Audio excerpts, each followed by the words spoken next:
ఇప్పుడు కలి ప్రభావం చేత because the effects of రెండు విధమైనటువంటి రోగములు మితిమీరిపోతున్నాయి. two types of diseases are ever on the rise. ధనదాహము, Thirst for money.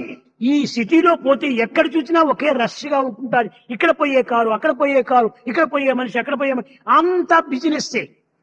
There in the city you find a heavy rush. A Cars వ్యక్తి moving. ఎందుకు చూసినా కానీ ధనం కోసం ప్రాకులాడుతున్నాడు, ధనం కోసం ఆరాట పడుతున్నాడు, ధనం కోసం సంచరిస్తున్నాడు, ధనం కోసమే జీవిస్తున్నాడు. All the time he spends in business, yearning, pining for money. ధనము కావాల్సిందే, Money is necessary, కానీ మనకి ఎంతనో అంతవరకు కావాలి. but it's needed to a limited extent. మితిమీరిన ఆశపోవటం చేతనే మతి తప్పిపోతున్నాడు మానవుడు. Because of excess of desire, he becomes mad. ఈ మానవుడు దానవుడిగా రూపొందుతున్నాడు. Manava man becomes Danava the demon. కనుక ప్రతి మనిషి కూడాను ధనము ధనము ధనము ధనం, ఇది ఒక పిచ్చి మాదిరి తయారైపోతుంటది. Thirst for money has become a sort of పోనీ ఈ madness. మన్ని ఏమైనా సద్వినియోగం చేస్తున్నారా? ఏమాత్రము చేయటం లేదు. Is he making proper use of money? No. తుదకు దొంగలకిత్తురో దొరలకవును.